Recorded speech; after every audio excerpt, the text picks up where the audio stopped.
Mais uma edição do Além do Capital no Ar, podcast, um episódio mensal nosso do Pode Isso Retrofit, podcast nosso que nós temos aqui na bancada sempre, Giancarlo Chiarati nos comentários e Carly, aquela que responde pra você sempre sobre o mercado financeiro, sobre as políticas econômicas aqui do nosso cenário, tanto mundial como nacional, e assim... Cada episódio nosso a gente traz um tema diferente para vocês. Estávamos numa briga fiscal e tarifária recentemente entre China e Estados Unidos e agora a gente tem um cenário quase que totalmente diferente.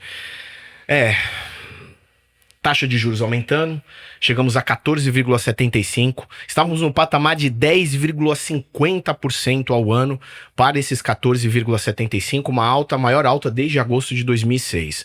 Nós tivemos também alguns dados extremamente interessantes no nosso cenário no último ano e nos últimos meses, como a taxa de desemprego ter, obviamente, diminuído. Nós temos também a análise dos analistas e também pelo presidente Galípolo, que fala que, independente do cenário atual, nós não teremos a baixa da taxa Selic. A estimativa dos analistas era de alta de 0,5 em março, mas o índice para a inflação, para o índice considerado do PIB, um aumento para 0,8. Um acúmulo nos últimos 12 meses, sem os ajustes sazonais, é de 4,17%. Tivemos também, segunda-feira, nós estamos no dia 20 de maio, e ontem, segunda-feira, Ibovespa registrou a maior pontuação de fechamento da história, tá? 139 mil pontos, a máxima foi de 140 mil pontos. O índice já subiu mais de 16% desde o início de 2025, um ganho de 449,02 pontos. Parece maravilhoso, mas sei que nossos especialistas vão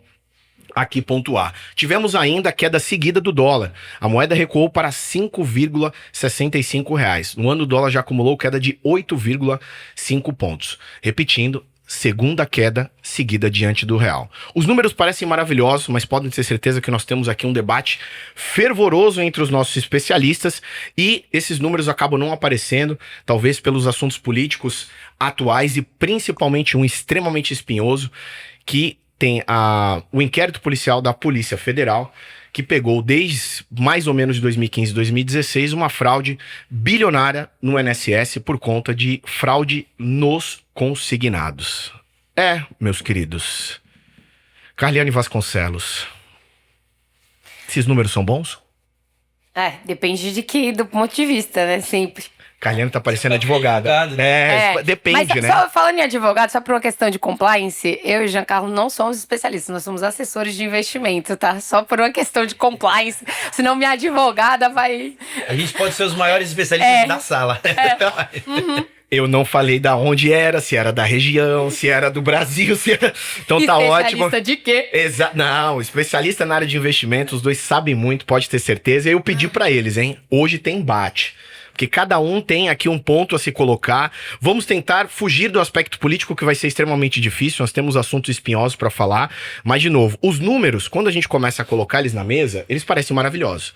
E a primeira coisa que o Jean me falou aqui nos bastidores: olha, qual foi o motivo de ter alcançado essa alta histórica do Ibovespa? Será que ela é tão boa assim? E aí, nós estamos falando de uma alta, por exemplo, na expectativa do PIB também, que, de novo, pela alta ela parece maravilhosa, mas quais foram as consequências disso ou por que estamos chegando a esses números? Essa é a grande dúvida. Bom, quer começar? Quer que eu comece? O que você quer fazer? Eu só vou falar que só é ruim pra quem não tá. Pra quem não tá dentro do barco é ruim, né? Pra quem tá fora do barco é ruim. Pra quem tá fora do barco...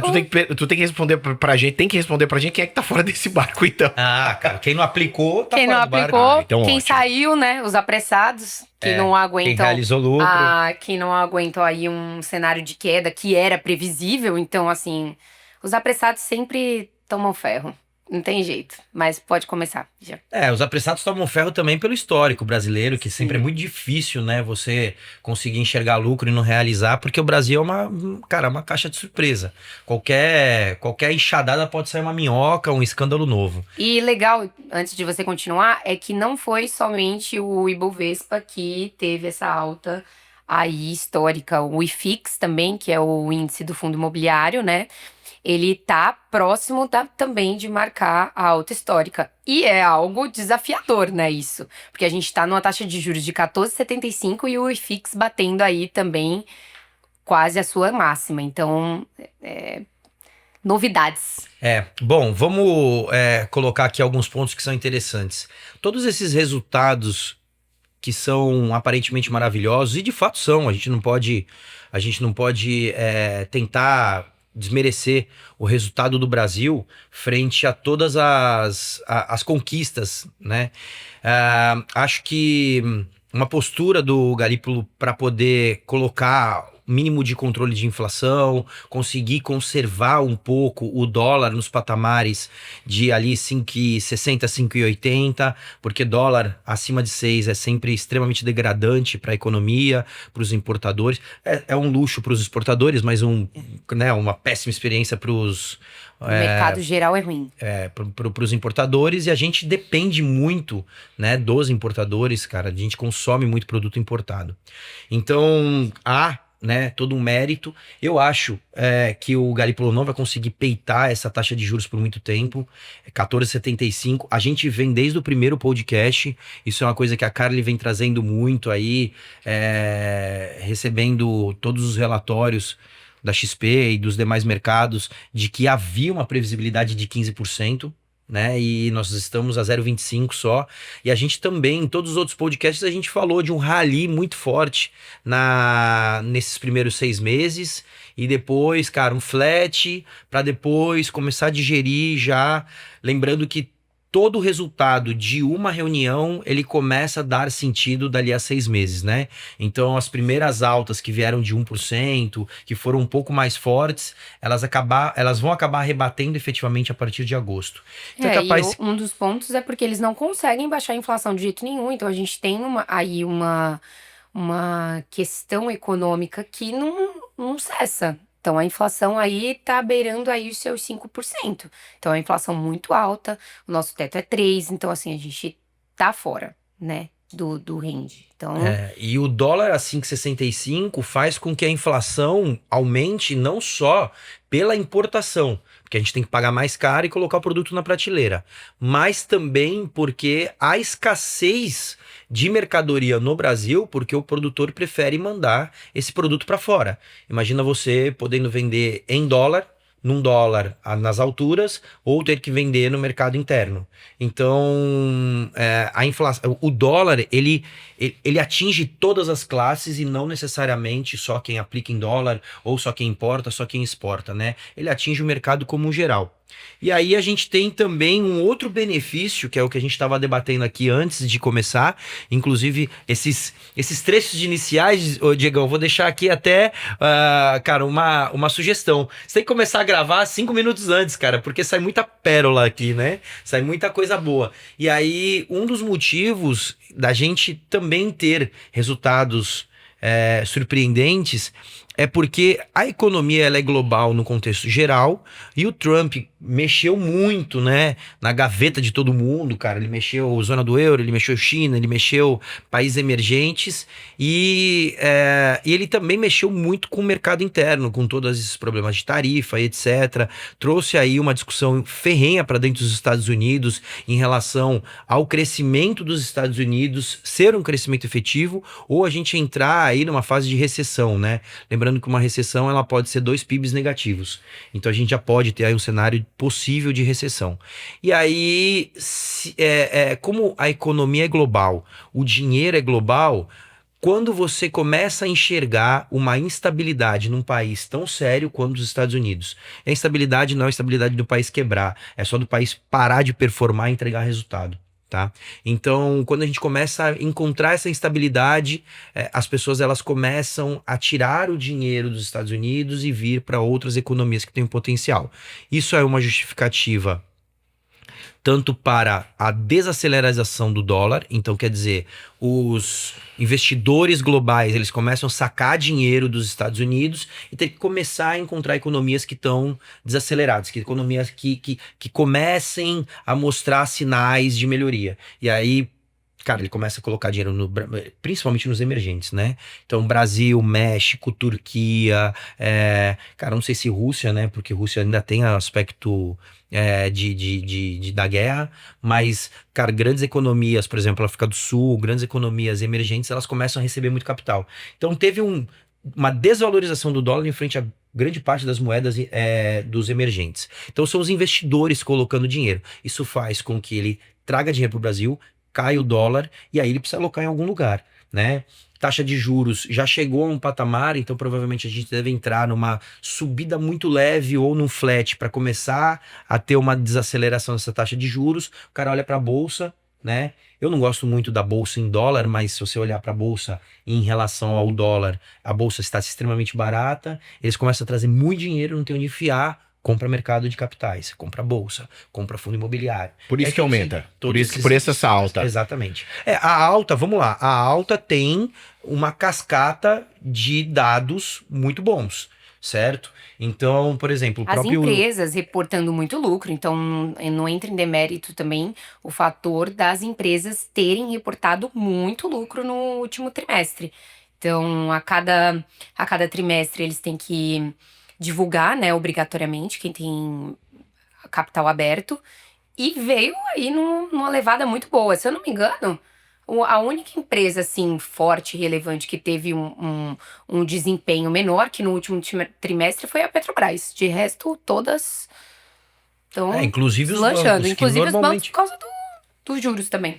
O que, assim, né, a principal carteira do banco é uma carteira de financiamento, é a carteira de empréstimo.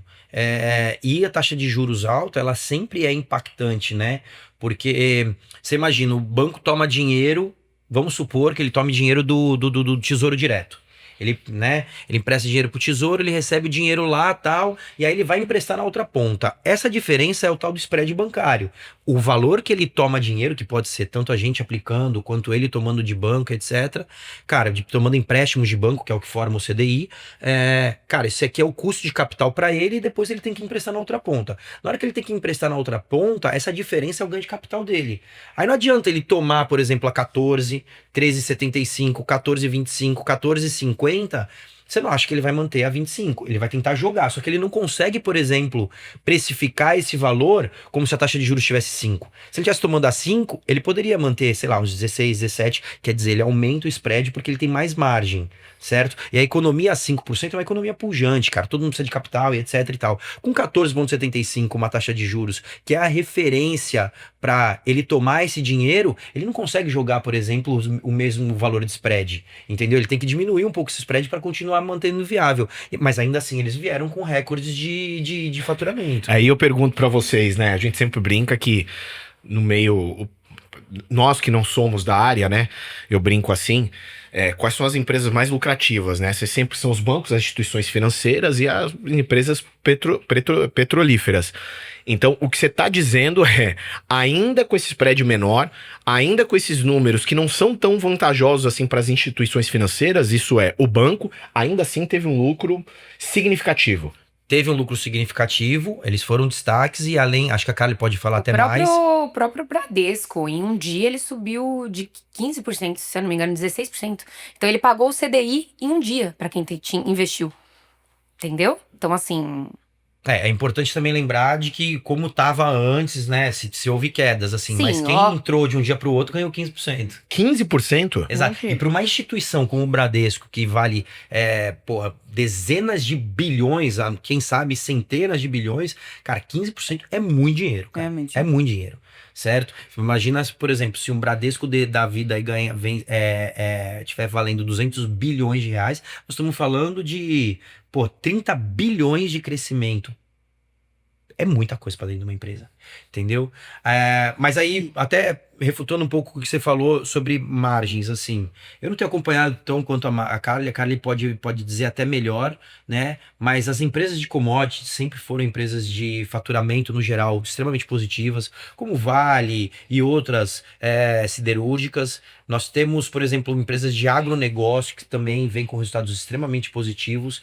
E uma das empresas que vale a pena a gente até falar aqui, né? Que não necessariamente houve toda a expansão por mérito, né? Mas que hoje se forma um dos maiores grupos econômicos do mundo, é a JBS, que assumiu a liderança junto com algumas outras empresas brasileiras, a liderança do setor. Então a JBS hoje se classifica como uma das maiores holdings de proteína animal do mundo. E é E é brasileira. brasileira. Vai saber até quando é, né? Porque É. existe todo um processo que eles estão tentando tirar daqui, né? A sede da JBS para poder pagar menos impostos. Levar para Irlanda lá, porque acho que a Irlanda tem alguns benefícios tributários. E isso pode ser extremamente prejudicial, né? Porque daí você para de pagar os impostos devidos aqui no Brasil, você vai fazer. Cara, você teve lucro, você pega, por exemplo, como uma empresa internacional, você pega e faz remessa para fora, né? Então você vai pagar mais uma variação cambial e etc e tal. Mas por enquanto é brasileira. E ainda não saindo do vilão dos juros, né, alto, a gente tá com juros de 14,75, que é o maior patamar de juros dos últimos 19 anos. Então a gente, assim, tá com juros muito alto. Da mesma forma como um dólar alto, como a gente já falou em outros programas, não é saudável pro país, um juros alto também não é. É bom para quem é rentista, mas para quem tá querendo tomar crédito para comprar um apartamento, para quem quer Capital de financiar, refinanciar uma dívida, capital de giro, porque a gente sabe que nem todas as empresas faturam a mesma coisa ali com constância todos os meses, então é péssimo para o país, né? Então, conter isso é uma lição de casa que o Galípolo tá sofrendo para fazer.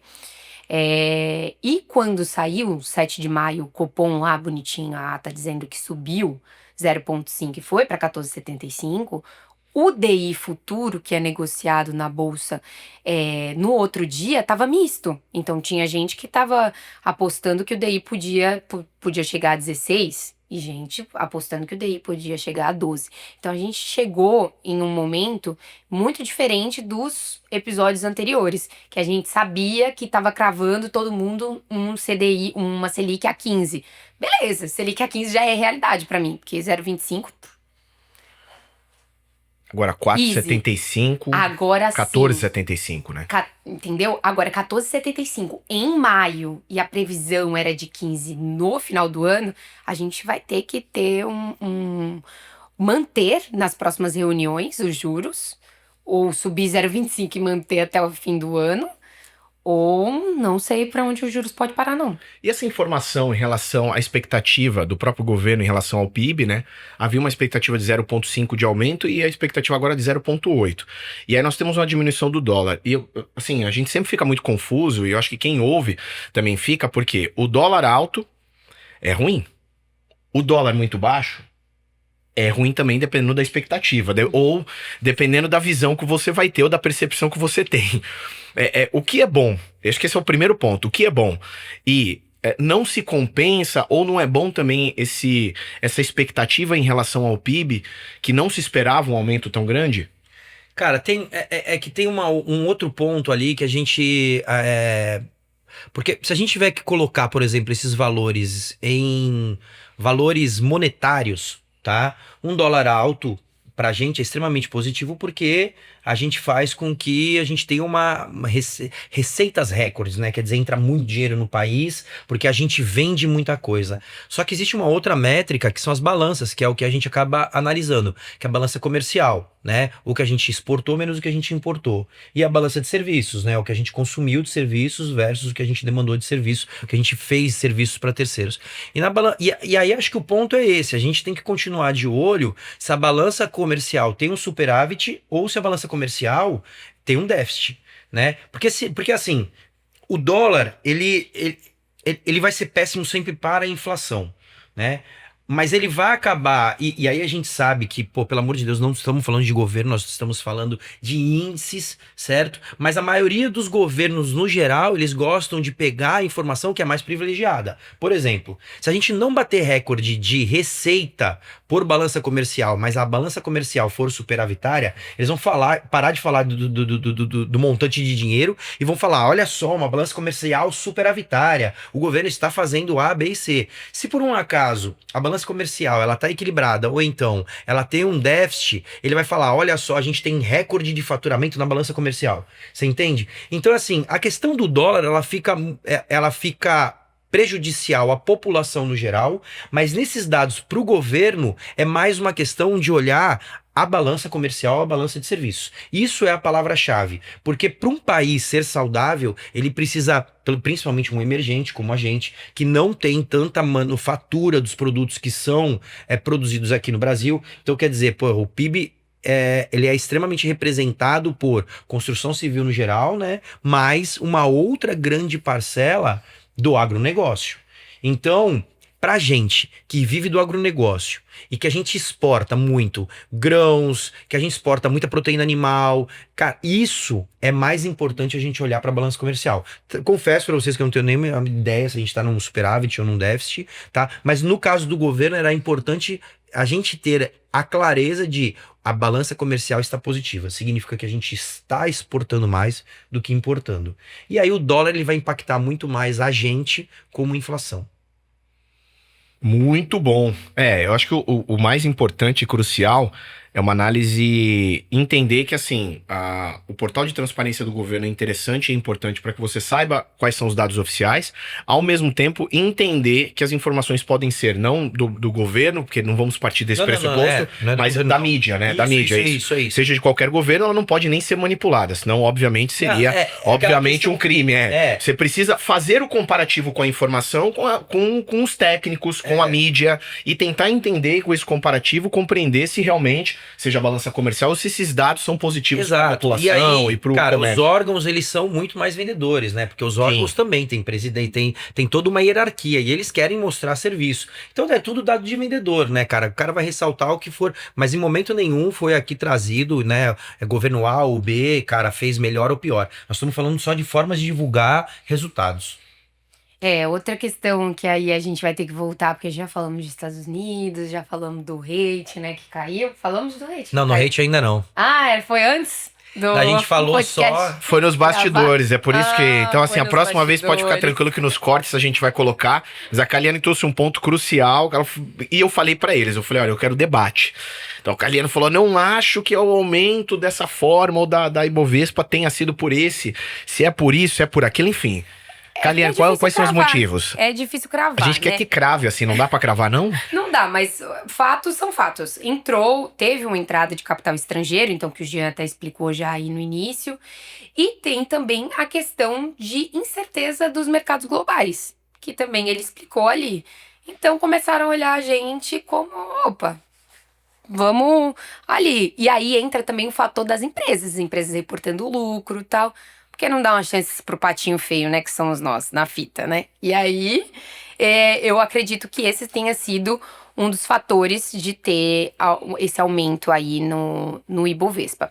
E aí também, aí é mais teoria minha também, do IFIX tá tão alto, mesmo com uma Selic tão alta. Porque assim, historicamente, e aí o Jean também sabe disso, porque ele ficou muitos anos no mercado e ele sabe que historicamente juros alto, os fundos imobiliários sofrem. Por quê? Por que eu vou tomar risco se uma aplicação de renda fixa me dá 1% ao mês? Então por que eu vou aplicar no fundo imobiliário que vai me dar 1% ao mês também? Entendeu? O risco-retorno, a correlação ali, fica muito justa. Então não faz sentido eu tomar esse risco. E tem um outro fator que eu acho que é importante dos fundos imobiliários, é que é assim, né? Você sobe taxa de juros por conta de inflação.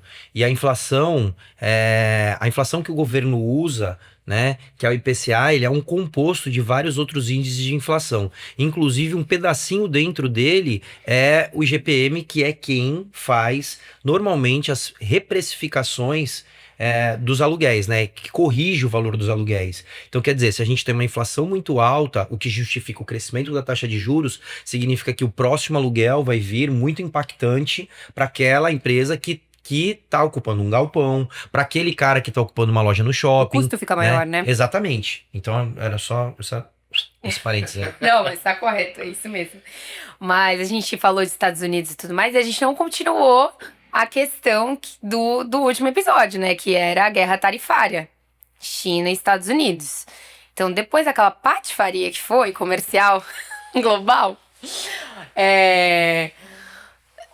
teve que os dois sentar e conversar, né? Falar, amigo, tipo, não dá mais, entendeu? Mas isso aconteceu não foi só por causa da repercussão, né?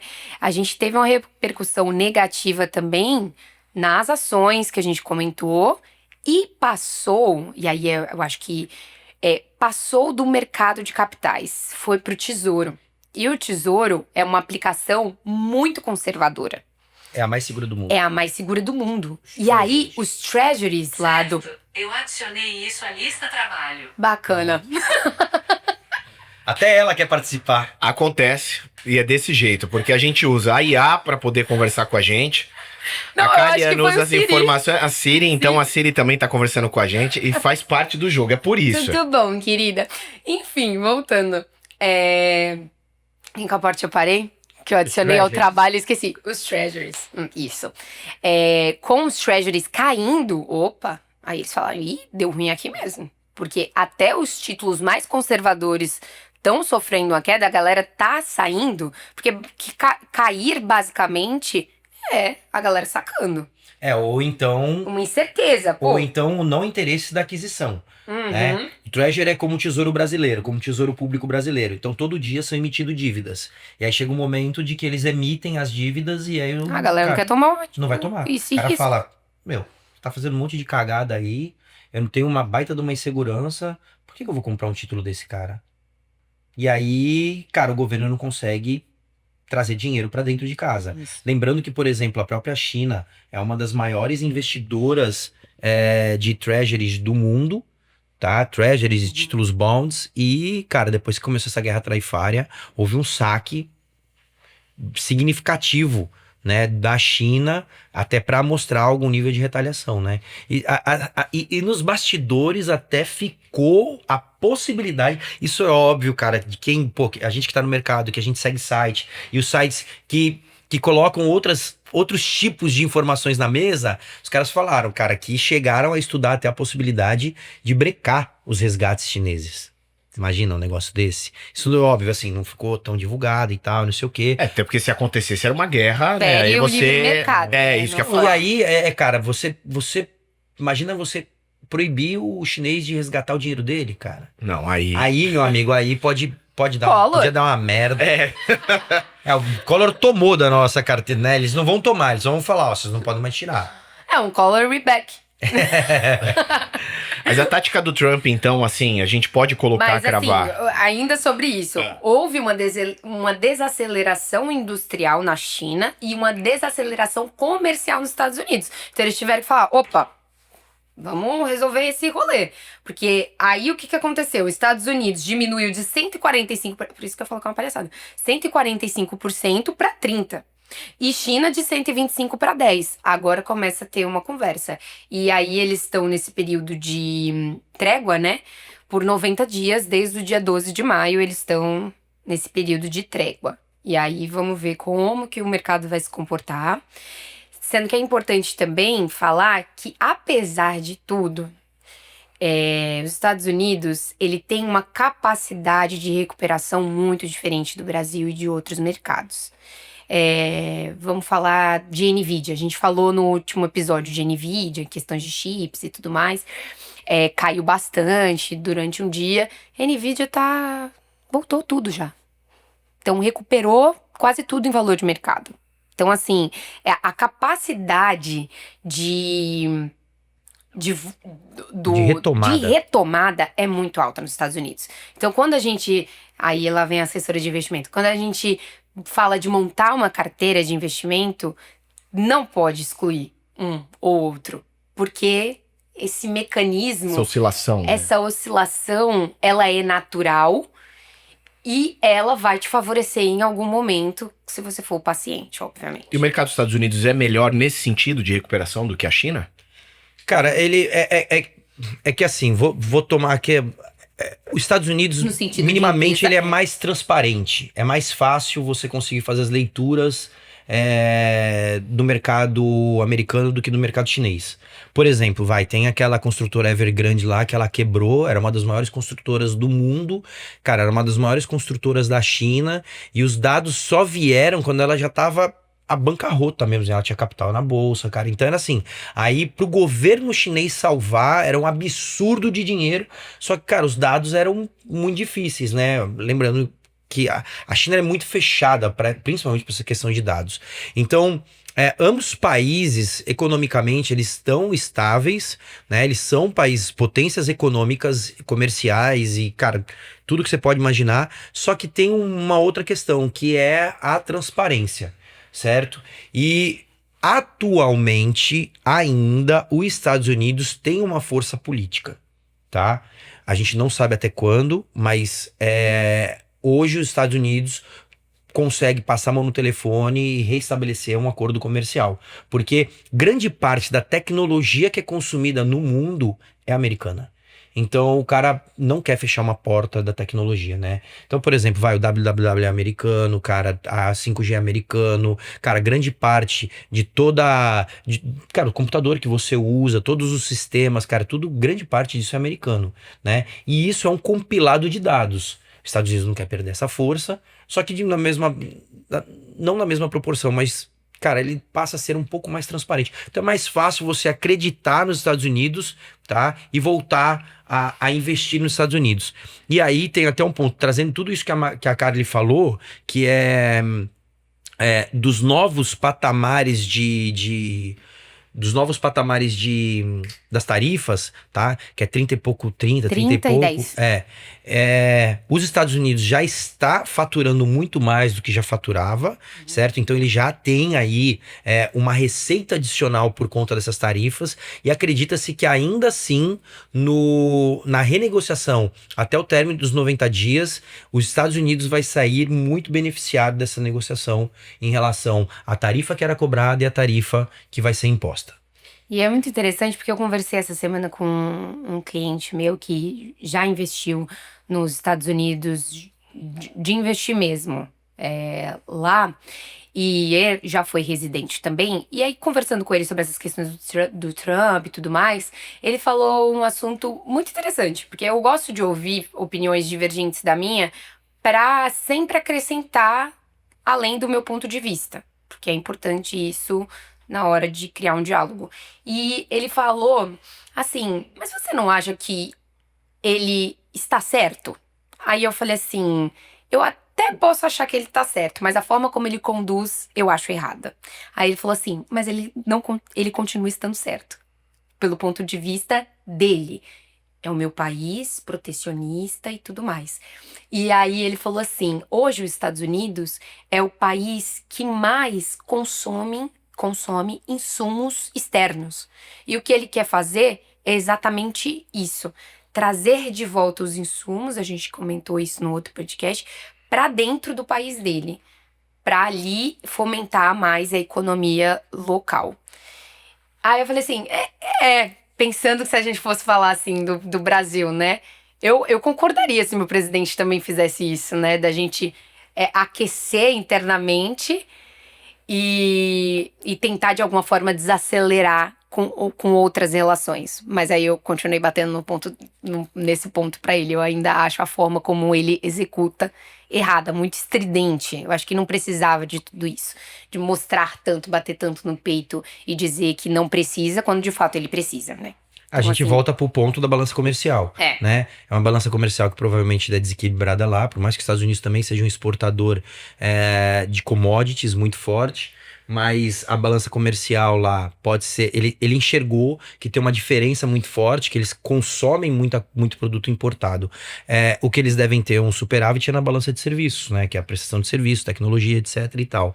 E aí o que ele quer é justamente isso, assim, né? Um país saudável é um país que tem a sua balança equilibrada, ou minimamente, por exemplo, a gente que é produtor, ser positiva.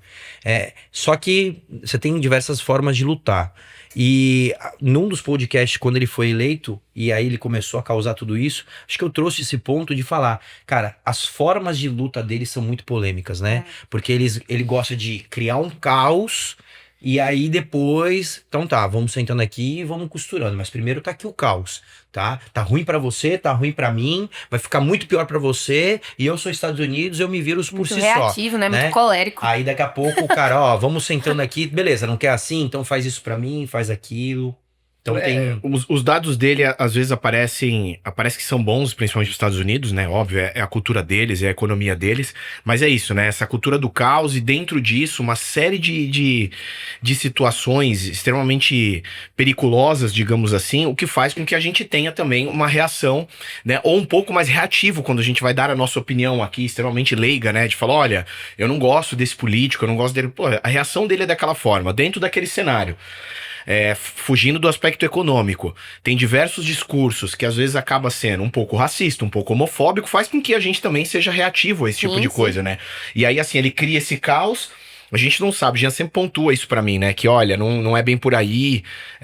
Cara, os dados às vezes que ele mostra podem ser positivos pro cenário econômico dos Estados Unidos, e a gente também tem que se adequar, né? Porque dependendo da situação. O que eu acho engraçado, colocando minha opinião, recentemente aí houve uma produção de um certo material, e a própria China, né, brincou com isso, né? Falou, vocês querem que eu pare? Então tá aqui, a bolsa que eu produzo, a bolsa que vocês produzem e vendem aí é nossa, a gente vai começar a vender num patamar muito menor do que as grandes marcas vendem hoje, e começaram a brincar, né, de as pessoas querendo fazer camiseta, né, de boicotar a China. Onde foi feito?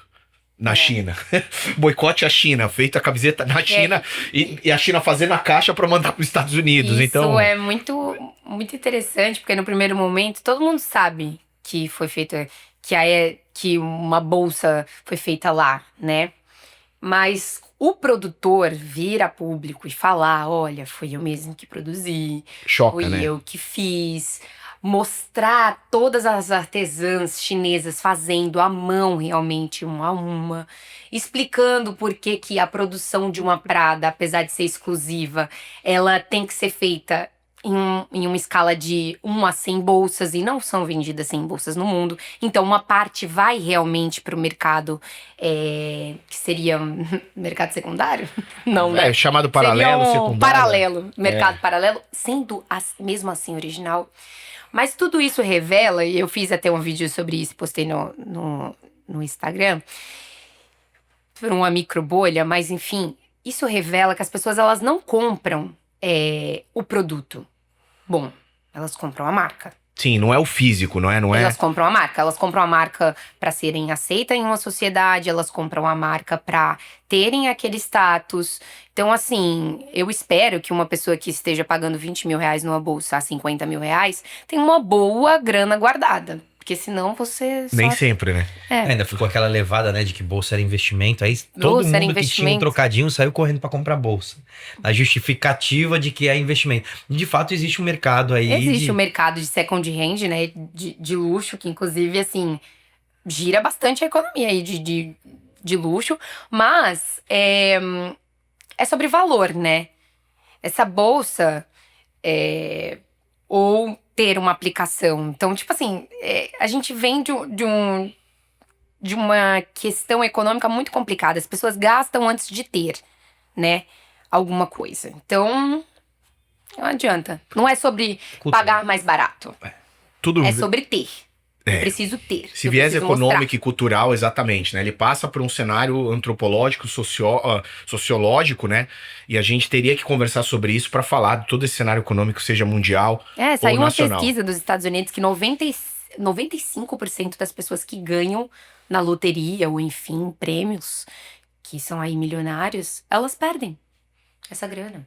Em Não menos de tiveram 5 anos. educação Em menos financeira. de 5 anos, 5 elas anos. conseguem perder. Então, assim, é educação, né? Tem jeito. Pra gente... É outro problema, é outro podcast. É isso que eu ia falar. E pra gente também dar um gancho pra um podcast que faremos aqui, tem um tema que foi muito bom nos bastidores. E o tema recente que eu coloquei aqui no início, que é a questão dessa fraude encontrada pela Polícia Federal no INSS. E eu queria falar sobre números, basicamente, né? O prejuízo causado, isso eu entendo que é para a economia, mas eu quero ouvir a opinião de vocês. Entre 2019 e 2024, algo que já é sabido há muito tempo, quando começou essa leva eletrônica da possibilidade do consignado, a pessoa pegar empréstimo consignado, quem é beneficiário do INSS, tá? Ele tem essa possibilidade de pegar o empréstimo, óbvio, para sanar suas contas e fazer qualquer coisa. Só que uma fraude recente, não tão recente, mas estourada recentemente pela Polícia Federal, estima-se aí um prejuízo no cenário econômico de 6,3 bilhões de reais. Né? A gente vai esmiuçar e vamos detalhar isso depois para o público, porque isso merece aí uma conversa um pouco mais aprofundada, mas somente falando sobre os números, isso tem um impacto na nossa economia? Porque isso está saindo do bolso da população, obviamente está indo para um outro lugar, mas isso reverbera, seja economicamente, socialmente, ou financeiramente isso reverbera também de uma forma negativa? Cara, eu tenho pra mim que sim, né? assim, na hora que a gente se debruçar, a gente vai ver que os números são muito maiores. Isso foi, cara, assim, são dados preliminares, mas acho importante entender de que, cara, esse dinheiro, primeiro que é uma fraude, porque não necessariamente a pessoa pegou emprestado, mas caso a pessoa queira pegar emprestado, esse dinheiro minimamente ele volta para a economia. Então, num cenário, por exemplo, econômico tão conturbado, que principalmente esses aposentados vivem, que, cara, que é uma dor de cabeça entre pagar, muitas vezes remédio, comida, né? Não consegue nem entrar em questão de plano de saúde, mas é mais a questão de morar, comer e se manter vivo.